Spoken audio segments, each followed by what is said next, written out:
Hola de nuevo, hoy estoy en otro formato porque estoy en mi computadora y quiero en verdad poderles transmitir el mensaje de una manera mucho más clara. Entonces el tema del día de hoy, que va a ser muy rápido, es hablar un poco de los diagramas de flujos de datos. Esto va a estar dividido en secciones y la idea es poder desarrollar ejercicios.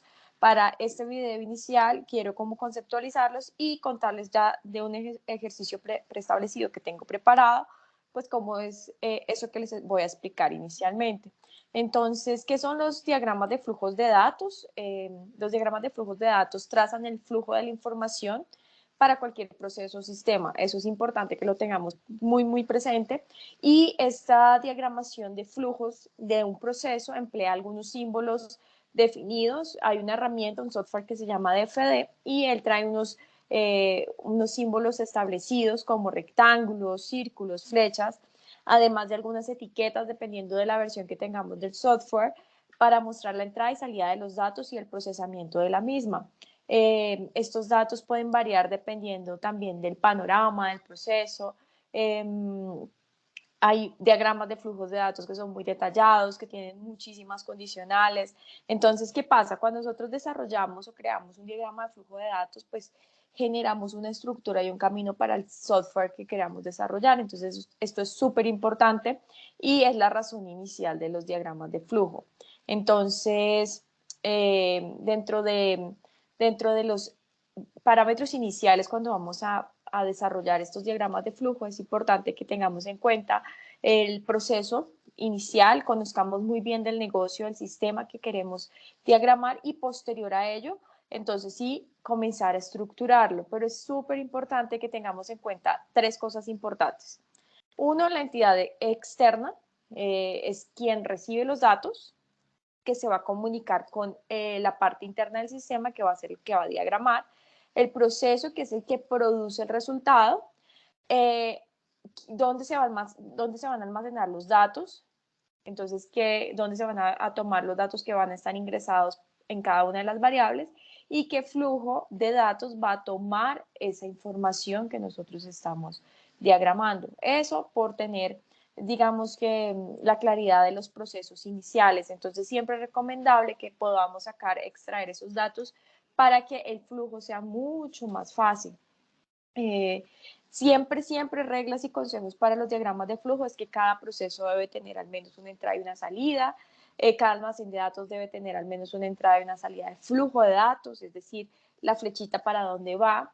Los datos almacenados en un sistema deben de pasar por un proceso. Si yo estoy diciendo que tengo una entrada de datos A y B, ese A y B, ¿qué van a hacer? Que hay que especificar el proceso, dónde se va a almacenar y qué va a pasar con ese proceso que se almacenó. Entonces son como las reglas iniciales. A continuación les voy a compartir mi pantalla. Quiero que observen un ejercicio que tiene también una explicación rapidita. Entonces, ya en pantalla ustedes observan que vamos a realizar un algoritmo,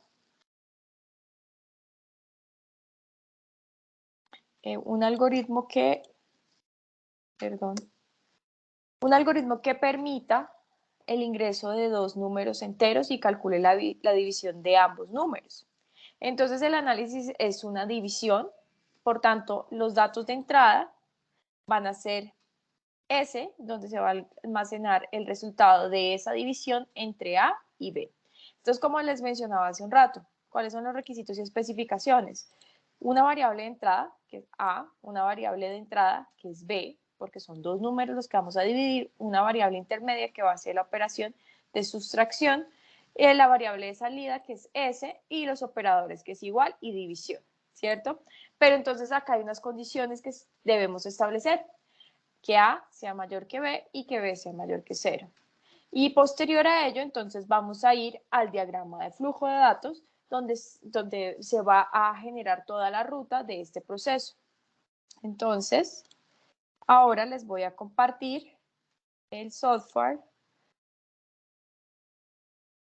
Esta es la interfaz del software de DFD, donde ustedes van a poder desarrollar todas estas herramientas. Es muy fácil de usar. depende también de la versión, algunas de las cositas cambian, entonces tenemos lo normal, el menú de archivo, edición, objeto, ver, ejecución, depuración. Tenemos algunos iconos que los reconocemos, que es como nuevo, abrir o archivar carpeta, guardar, imprimir, cortar, pegar.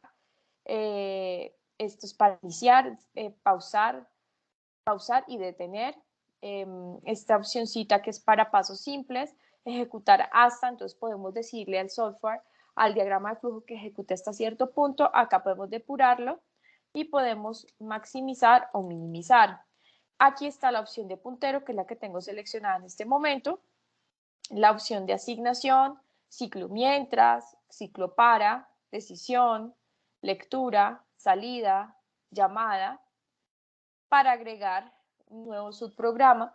Entonces, como el ejercicio inicial nos decía que vamos a hacer la división de dos números, entonces lo primero es, como ya lo tengo preparado para optimizar tiempos, es que acá tenemos un símbolo de entrada, de inicio. Acá tenemos entonces un símbolo que significa ingreso de la variable y al picar sobre él nos va a pedir, nosotros le solicitamos cuál va a ser la salida de esa información, la salida por pantalla, lo que nos va a mostrar por pantalla mejor. Entonces yo le digo acá, ingrese un número de 1 a 10, ¿sí?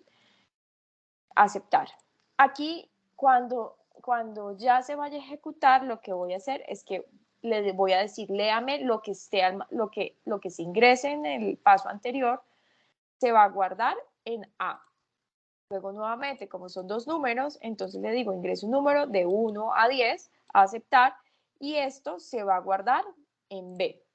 ¿Listo? Y la operación que está en el rectángulo, un segundito, en el rectángulo, que es esta, entonces yo lo que digo es que voy a tener una variable que va a almacenar ¿qué? Lo que está en A, la división de A entre B.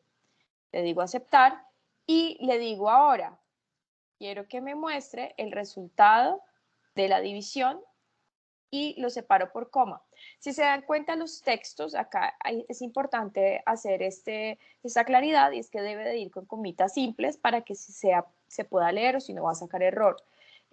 Comita y S, que es la variable que yo estoy indicando aquí, con la que voy a almacenar el valor, y finalizo. Entonces, cuando ya tengo diagramado, que es muy sencillo, que ya se los expliqué, entonces vamos a ejecutar el DFD, cliqueamos, ingrese un número de 1 a 10. Entonces vamos a ingresar un número de 1 a 10, 5, ingrese un número de 1 a 10, esto es para la otra variable que sería B, 7, y continuar.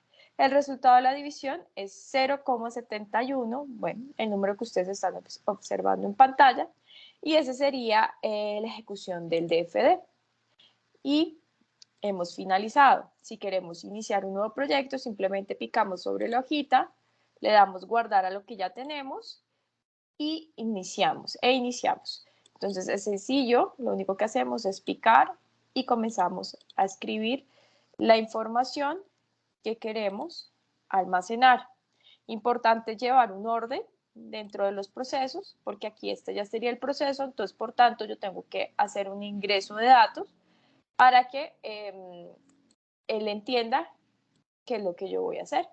Bueno, espero que este video sea muy útil y si les interesa podemos desarrollar cualquier ejercicio un poco más con mayor complejidad, ya con toma de decisiones para que se pueda profundizar en la herramienta. Esto, después de este paso, lo que sigue es pasarlo al lenguaje de programación que ustedes quieran trabajar dentro de las bases de datos.